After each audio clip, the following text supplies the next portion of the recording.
예레미야 5장 1절에서 11절 말씀입니다. 우리 함께 읽도록 하겠습니다. 너희는 예루살렘 거리로 빨리 다니며 그 넓은 거리에서 찾아보고 알라.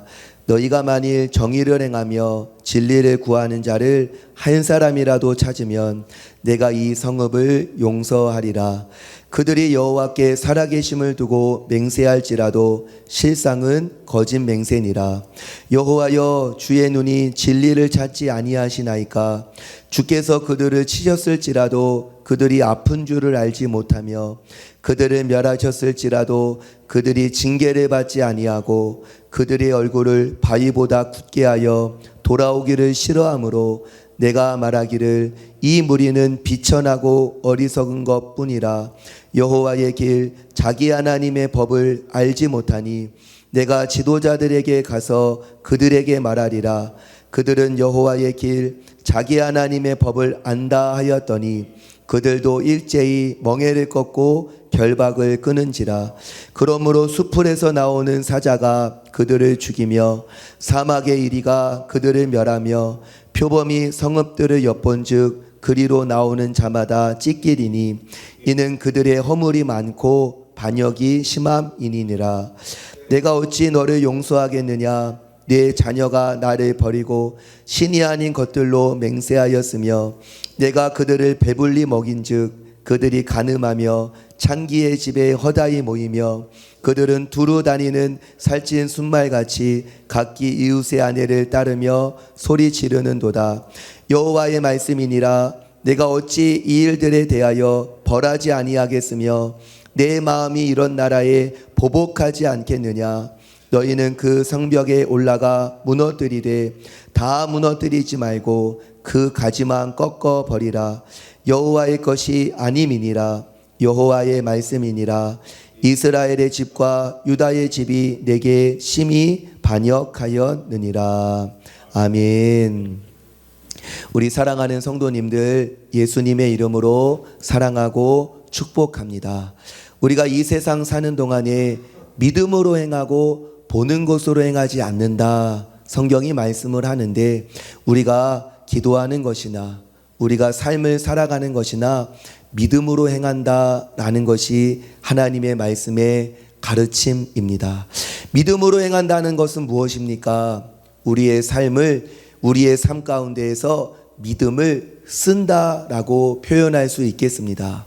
우리가 찬양을 하여도 기도를 하여도 우리가 삶을 걸어가도 하나님이 나와 함께 하시지, 하나님이 나를 사랑하시지, 하나님이 나를 도와주시지, 하나님이 나를 붙드시지 라고 하는 사실을 믿음으로 우리가 표현하고 믿음으로 우리가 선포하며 나아가는 것입니다.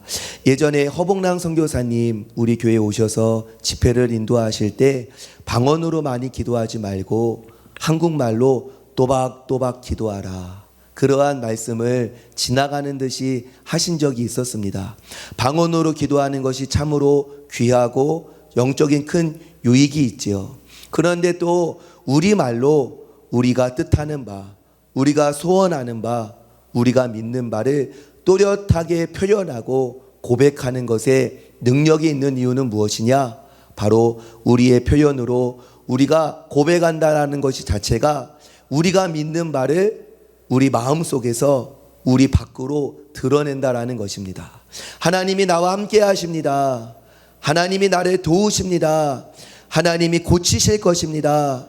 하나님이 치유하실 것입니다. 이렇게 우리가 마음으로 믿는 것들, 마음으로 소원하는 것들을 우리가 입술로 표현해낼 때 우리의 보이지 않는 그러한 믿음이 우리의 보이는 세계 가운데 풀어져서 하나님의 역사를 나타내기 때문입니다.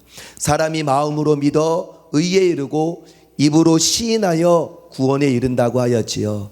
우리가 믿는 바를요, 또박또박 우리의 믿음을 실어서 믿음을 써서 우리가 고백하며 나아갈 때 살아계신 하나님이, 사랑하시는 하나님이, 도우시는 하나님이, 앞길을 예비하시는 하나님이 우리의 삶 가운데 앞서 행하실 줄 믿습니다. 그러므로 우리 사랑하는 성도님들, 우리의 삶 가운데에서 우리의 믿음을 쓰고 믿음의 표현을 쓰는 저와 성도님들 되시기를 주의 이름으로 축원합니다. 오늘 묵상 본문 예레미야 5장 1절 이하의 말씀을 보면 이제 오늘 본문 말씀이 하나님의 말씀 예레미야의 기도, 또 하나님의 말씀 예레미야의 기도가 교차하는 것을 우리가 보게 됩니다. 1절에서 하나님이 뭐라고 이야기하시죠? 너희는 예루살렘 거리로 빨리 다니며 그 넓은 거리에서 찾아보고 알라. 너희가 만일 정의를 행하며 진리를 구하는 자를 한 사람이라도 찾으면 내가 이 성읍을 용서하리라. 하나님이 뭐라고 이야기하십니까? 예루살렘 성읍, 의의 성읍, 평강의 성읍이라고 하는 그 예루살렘에서 하나님의 뜻을 행하는 의인 한 사람이라도 있으면 내가 작정한 심판을 보류하리라, 취하하리라. 하나님이 말씀을 하시죠. 이 말씀을 들으시면 누가 떠오르십니까? 아브라함이 떠오르지 않으십니까? 아브라함이 소돔과 고모라를 위하여 중보하였을 때 의인을 하나님께 말씀하지 않습니까? 50으로 시작하였던 의인을 몇 명까지 낮추었습니까? 10명까지 낮추었습니다. 그래서 하나님께서 그 소돔과 고모라 땅에 의인 10명이 있으면 그 성읍을 멸하지 않으리라 라고 말씀을 하시죠. 그런데 하나님의 백성들이 산다라고 하는 의의 도성이라고 일컬어지는 그 예루살렘이 소돔 성보다, 고모라 성보다 더 악하고 더 폐괴하였습니다. 왜 그러죠?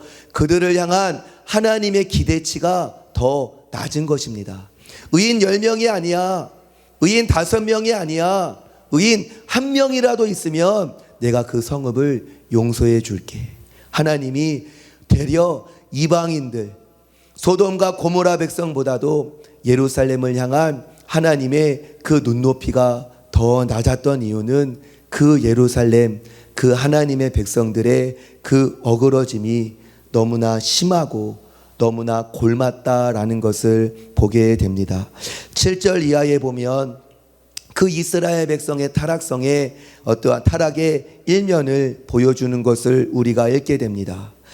7절에 내가 어찌 너희를 용서하겠느냐, 내 자녀가 나를 버리고 신이 아닌 것들로 맹세하였으며 내가 그들을 배불리 먹인즉 그들이 간음하며 창기의 집에 허다히 모이며 각 이웃의 아내를 따르며 소리를 지른다. 무엇입니까? 우상 숭배와 음란이 너무나 폐괴하였다. 우리가 음란한 그러한 죄도 몰래 짓는 것이 보통 특성이 아닙니까? 왜 그렇죠? 부끄럽고 수치스러운 일이기 때문에 다른 사람들이 볼 때 너무나 부끄러운, 드러나게 되면, 긁히게 되면 너무나 부끄러운 일이기 때문에 그러지 않습니까? 그런데 어떠합니까? 창기의 집에서 너도 왔어? 너도 왔어? 반갑다. 인사를 할 정도로 창기의 집에 허다히 모여있고, 거기 모여있고, 그리고 어떠합니까? 각기 이웃의 아내를 따르며 소리를 지른다. 다른 사람을 향한, 이웃의 아내를 향하여서 음욕을 품고 있는데 그것을 어떻게 합니까? 속으로 품는 게 아니라 소리를 낸다 라고 이야기를 하지 않습니까? 그래서 하나님이 하시는 말씀 9절, 여호와의 말씀이니라 내가 어찌 이 일들에 대하여 벌하지 아니하겠으며 내 마음이 이런 나라에 보복하지 않겠느냐라고 말씀을 합니다. 정말 이러한 의인 한 사람을 보기 어려운 이러한 예루살렘의 폐괴함의 원인이 무엇이겠나라고 생각을 할 때 우리가 1절에서 6절 말씀을 보면 뭐라고 쓰여 있죠? 5절에 보면 내가 지도자들에게 가서 그들에게 말하리라. 그들은 여호와의 길, 자기 하나님의 법을 알리라 라고 하였더니 그들과 대화를 해보고 예레미야가 그들에게 권면을 해보는데 그들도 백성들과 동일하게 멍에를 꺾고 하나님의 말씀을 멍에로 생각하고 하나님의 율법을 결박으로 생각하면서 그것을 벗어내고 끊어내면서 자기 맘대로 사는 그러한 지도자들의 모습을 보게 되지요. 그래서 어떻게 됩니까? 백성들도 자기 소욕대로 마음대로 행하고 그들을 마땅히 다스리고 옳은 길로 인도해야 할 모든 지도자들도 그렇게 우둔하게 행하니 온 나라가 병이 들었다라는 것을 보게 됩니다. 지도자들은 마땅히 어떠해야 합니까? 로마서 13장 말씀을 보면 이런 말씀이 있지요. 각 사람은 위에 있는 권세들에게 복종하라. 권세는 하나님으로부터 나지 않음이 없나니 모든 권세는 다 하나님께서 정하신 바라. 그는 하나님의 사역자가 되어 네게 선을 베푸는 자니라. 그러나 네가 악을 행하거든 두려워하라. 그가 공연히 칼을 가지지 아니하였으니 하나님의 사역자가 되어 악을 행하는 자에게 진노하심을 따라 보응하는 자다. 바로 사역자들, 바로 지도자들, 정치, 그렇게 지도자들은 어떠한 자들입니까? 하나님의 사역자가 되어서 나라와 민족, 공동체 가운데 바로 선한 일들이 악이 제하여지고 선이 그렇게 조장되도록 하는 그러한 바로 하나님의 일꾼들이 바로 지도자들 아닙니까? 우리가 주님 안에서 우리가 얼마 전에 청문회에서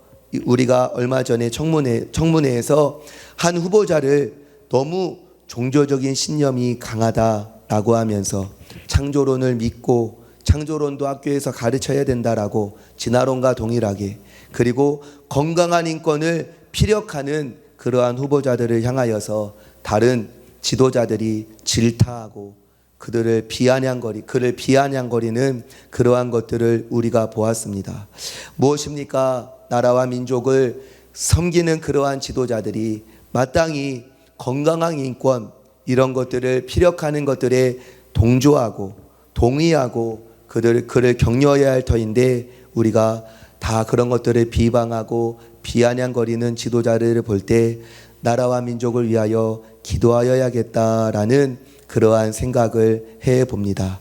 우리 사랑하는 성도님들, 하나님을 경외하는 지도자들이 나라와 민족을 다스릴 수 있도록 우리가 기도해야 하고 하나님의 뜻대로 나라와 민족을 섬기려는 자들을 우리는 격려하고 지지하여야 하겠습니다. 또 우리는 어떠한 자들입니까? 나라와 민족이 아니라 우리 가정에 우리는 지도자들이고 우리는 부모들 아닙니까? 우리 주님 안에서 우리 가정 안에 하나님의 선하심이 조장이 되고 그리고 모든 폐역들이 우리 안에서 제하여질 수 있도록 우리가 주님의 뜻을 우리가 먼저 행하고 우리 귀한 가정을 아름답게 세워나가는 저와 우리 귀한 성도님들이 되셔야 하겠습니다. 하나님께서 이렇게 패역한 이스라엘 백성들을 향하여서 무엇이라고 이야기하시지요? 10절 말씀을 보면 너희는 그 성벽에 올라가 무너뜨리되 다 무너뜨리지 말고 그 가지만 꺾어 버려라. 여호와의 것이 아님이니라 라고 말씀을 합니다. 오늘 묵상집 뒷면을 보면 이 부분에 대한 이제 글이 쓰여 있는데 뭐라고 쓰여 있느냐? 그러나 하나님은 심판 중에도 긍휼을 베푸셔서 다 무너뜨리지 않고 그 가지만 꺾으신다고 합니다. 심판 가운데 모든 것을 불사르시지만 한 싹에 나올 이새의 그루터기는 남기시는 것입니다. 내 죄는 꺾으시지만 여호와의 것인 나는 하나님이 반드시 회복을 지키신다라고 그렇게 쓰여 있습니다. 무엇입니까? 하나님의 긍휼하심, 하나님의 자비하심이 우리를 수술하셔서 우리의 죄를 다루시고 우리의 죄는 꺾으시지만 나는 예수님의 핏값으로 사신 나는 하나님께서 회복시켜서 하나님의 뜻을 행하는 자로 세우신다라고 말씀을 하는 것입니다. 우리 사랑하는 성도님들, 하나님의 긍휼하심과 하나님의 인자하심을 의지하여서 우리 안에 열매 맺지 못하게 하는 그러한 가지들을 꺾어버리고 우리의 속사람이 온전히 여호와께 속하여서 열매 맺는 저와 우리 귀한 성도님들 되시기를 주님의 이름으로 축원합니다.